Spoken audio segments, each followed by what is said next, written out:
Capítulo 20. Septiembre 23, 2552. A bordo de la nave de descenso del Covenant capturada, en camino a la superficie de Reach. Pulaski aceleró la nave de descenso capturada a su máxima velocidad, justo debajo de Mach 1. La aeronave se arqueó y se unió al largo convoy de naves del Covenant, transportes de tropa, drones carroñeros y cazas Seraph, a medida que descendían de una órbita más alta hacia la superficie. La formación de embarcaciones alienígenas se dirigía directamente hacia la montaña Menachite. Comunicados del Covenant se deslizaron por una pantalla junto al asiento del piloto y luego cesaron. Transmisiones entrantes del convoy, supongo que no les gustan los extraviados, murmuró Pulaski en voz baja, mirando la caligrafía Covenant. No están disparando, dijo el almirante, agarrando el asiento de Pulaski. Estamos bien. Solo vuela, suboficial. Él se dio vuelta hacia el jefe maestro.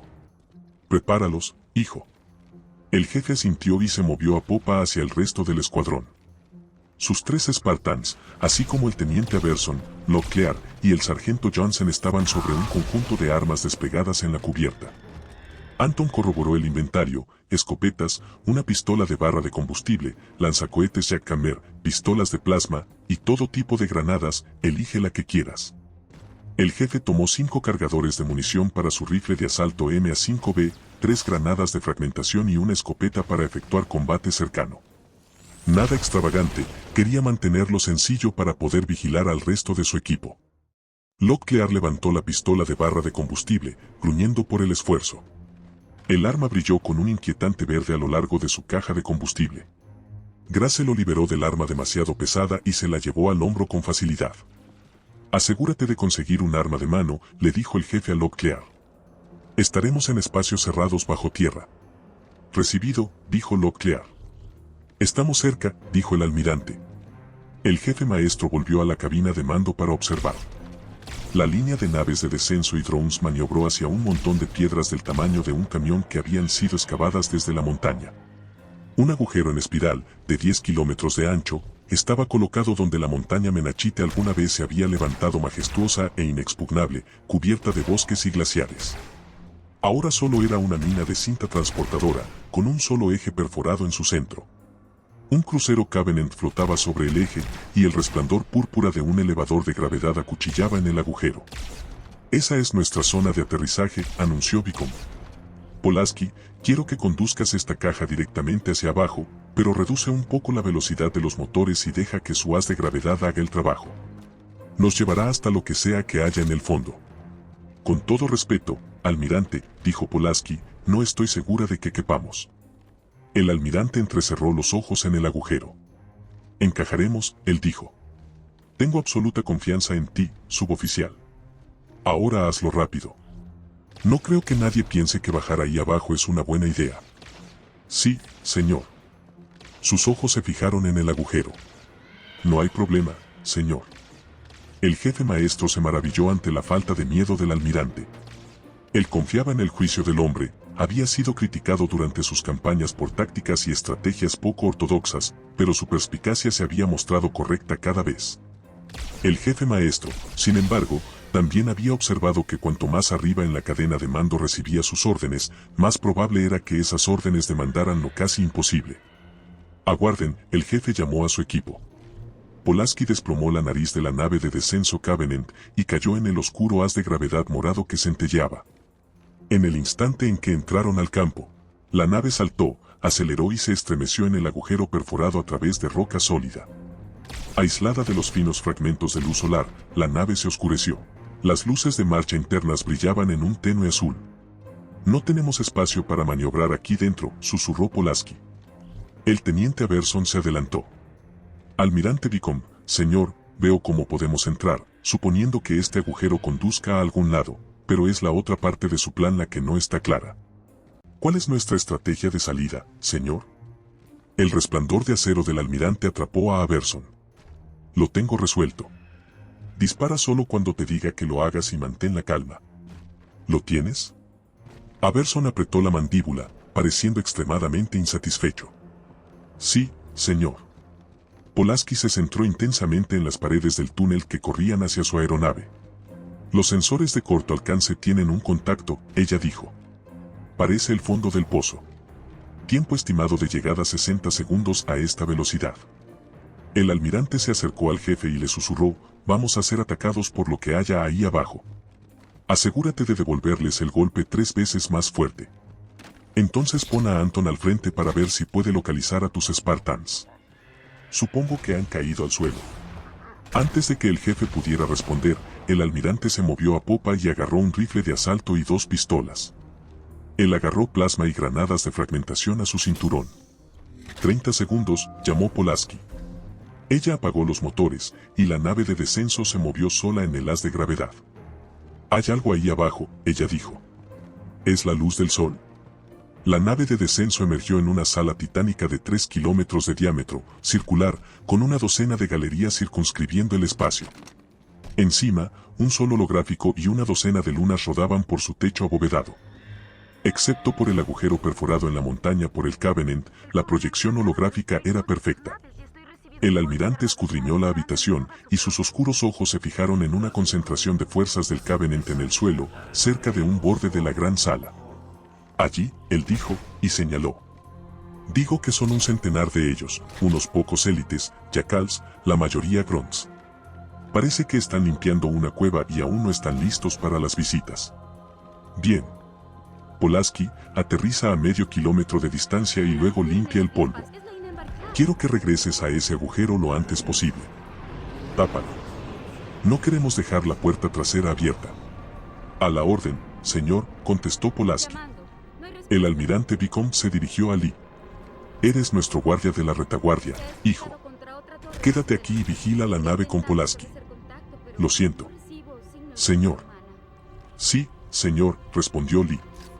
El jefe maestro detectó un indicio de amargura en la voz del Spartan, por trazar lo que indudablemente pensaría que era un suave deber. Su nave de descenso se fue desplomando hacia abajo hasta que estaba a 1 metro por encima de los azulejos azules de la habitación. Las escotillas laterales se abrieron. El jefe saltó primero, seguido por Anton, el teniente Aberson y Locklear. Desde la escotilla del lado opuesto saltaron el almirante, el sargento Johnson y Grace. La nave de descenso inmediatamente se levantó hacia el agujero del techo, lo suficientemente lejos como para protegerse de cualquier disparo perdido. Muévanse todos, gruñó el almirante. Señaló a Grace y Locklear. Ustedes dos, disparen armas de largo alcance. Todos los demás, arrastren el culo. Elimínenlos, gente. El plan del almirante era sólido. No arriesgaba la nave de descenso, su única forma de escapar, aterrizando demasiado cerca del enemigo.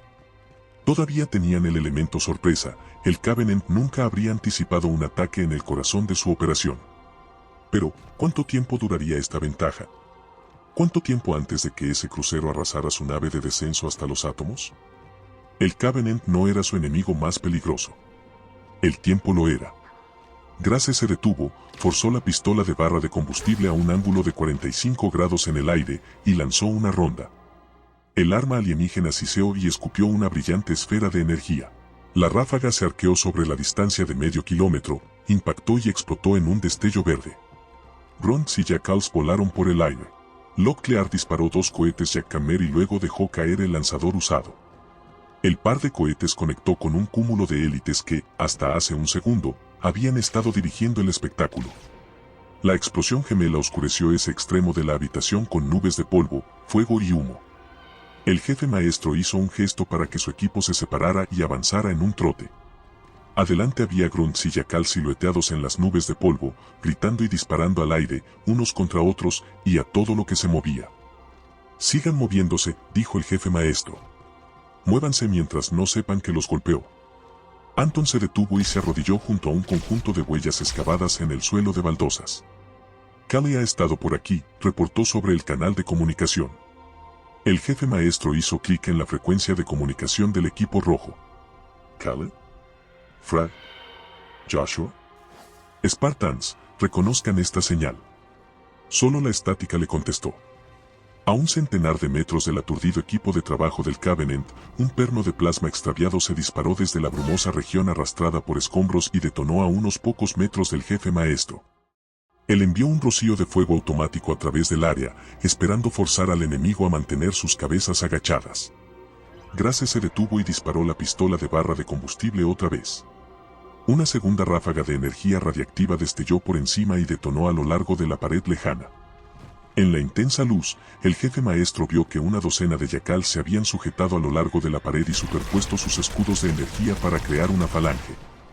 Detrás de ellos 5 élites preparaban rifles de plasma.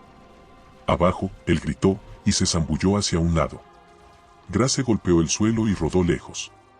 Los pernos de plasma chisporrotearon sobre sus cabezas y los escudos del jefe maestro se drenaron cuando un disparo llegó demasiado cerca. El aluvión convirtió varios de los azulejos azules que lo rodeaban en un cráter de cristal ennegrecido. Granadas, arriba y encima de esos escudos, Spartans, gritó el almirante Vicom. El jefe maestro y Anton prepararon granadas de plasma y las lanzaron desde sus posiciones boca abajo. Golpearon la pared lejana y cayeron en el cúmulo de élites y yacals detrás de sus escudos. Hubo un par de destellos azules y la formación enemiga explotó. Los yacals se dispersaron y huyeron. Grace disparó la pistola de barra de combustible, golpeó la formación rota de la falange y los voló literalmente en pedazos. Dejó caer el arma. Contador de radiación a dosis máxima, ella gritó. Esta cosa está demasiado caliente para seguir usándola. Atrás, ordenó el jefe. Esas cosas tienen un sistema de seguridad. Grace saltó hacia atrás, justo a tiempo. La pistola de barra de combustible en el suelo se encendió, chisporroteó y luego estalló con la fuerza de una granada de fragmentación. Azulejo ennegrecido y retorcido llovió sobre ellos. Locklear se levantó y disparó a los grunts que huían de la excavación. No estaban armados. Locklear la cegó sin remordimientos. De una pila de piedra destrozada, un par de élites golpeados lucharon por levantarse. Sangre y huesos explotaron fuera de sus pechos y giraron hacia la fuente de esta fuerza, rocas eran empujadas lejos del pasaje bloqueado. 3 Spartans emergieron de su cubierta, rifles de asalto humeando por su reciente descarga. Ion supo instantáneamente que los 3 eran Callie, Fred y Will. Corrió hacia adelante para encontrarse con ellos. Fred bajó su arma. Anton. Grace. Ion, él dijo incrédulo. El jefe maestro abrió un canal de comunicación a sus Spartans. Soy yo. Ojalá tuviera tiempo para explicarlo todo. Lo haré, más tarde. Salgamos de este infierno primero. Kala rápidamente extendió la mano y pasó sus 2 dedos por la placa facial de John. Él quiso devolver la sonrisa, pero en ese momento el almirante Vicom, corriendo con toda su fuerza, patinó hasta detenerse junto a los Spartans. Aberson, Locklear y Johnson, que miraban por encima de su hombro para inspeccionar la enorme habitación vacía que les rodeaba, le siguieron en poco tiempo. ¿Son todos?, preguntó el almirante Vicom. No, señor, contestó Fran. ¿Hay alguien más? Se dio vuelta y extendió su mano hacia el túnel parcialmente derrumbado. Señora, ¿es seguro salir? Por un latido del corazón, el jefe maestro olvidó que estaba en el corazón de un campamento enemigo, olvidó la guerra, que Rich había caído, y todo lo demás que le había pasado en los últimos días. Él nunca pensó que la volvería a ver. La doctora Halsey salió del túnel parcialmente derrumbado. Se cepilló el polvo del dobladillo de su falda y su bata de laboratorio con una delgada mano. Almirante Vicom, ella dijo, es un placer volver a verlo. Mi agradecimiento por el rescate. Fue mucho más oportuno de lo que podría imaginar. Se volvió hacia el jefe maestro. ¿O es a ti a quien tengo que agradecer por esta osada operación, John? El jefe maestro encontró que no tenía palabras para contestar. Él también se irritaba por el uso casual de su nombre, pero él podía perdonarle eso. Ella siempre había usado su nombre, nunca su rango o número de serie. Notó el cristal del tamaño de un puñetazo que tenía en la mano. Tenía 1000 facetas y emitía una brillante luz azul, el color de los zafiros y la luz del sol sobre el agua. Agradece a quien quieras, Catherine, dijo el almirante Vicom. Haznos una fiesta a todos si eso te hace feliz, cuando salgamos de aquí. Hizo clic para abrir su canal de comunicación. Pulaski, desciende, el sargento Johnson puso su mano en el brazo del almirante y asintió hacia la pared lejana. ¿Qué pasa, sargento? La voz del almirante murió en su garganta. El rastreador de movimiento del jefe maestro parpadeó en su pantalla de visualización, pero no había contacto sólido, ni vio nada a lo largo de toda la caverna de 3 kilómetros de ancho. ¿Había captado a un élite camuflado? No, el polvo en el aire ciertamente lo habría delatado. Nadie se mueva, susurró el almirante. Ion los vio, entonces. Los vio a todos. Los había pasado por alto antes porque había pensado que eran la neblina en el aire ondeando, el polvo, quizás la distancia causando una imagen milagrosa. No había pensado que fuera posible que tantos Covenant estuvieran tan quietos.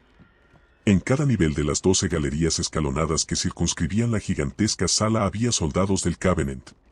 Los balcones estaban repletos de grunts, jackals con escudos de energía encendidos, élites gruñendo, y varios pares de hunters con cañones de barra de combustible verde brillante. El gemido de miles de armas de plasma cargando llenó el aire como un enjambre de langostas. Nadie se movió. Nadie respiró excepto Locklear, quien exhaló una larga y sincera palabrería. John intentó contarlos todos. Tenía que haber miles, en todos los niveles. Un batallón al menos, quizá más. Ni siquiera tendrían que apuntar. Todo lo que tenían que hacer era disparar y llenar el espacio con fragmentos de agujas y energía hirviendo. Serían vaporizados antes de que pudieran llegar a la mitad del túnel a sus espaldas. Un par de Hunters rugió de rabia, ellos dispararon sus cañones de barra de combustible contra John y su equipo y, con un objetivo firme, descargaron sus armas. Una fracción de segundo después, el resto de la horda alienígena abrió fuego.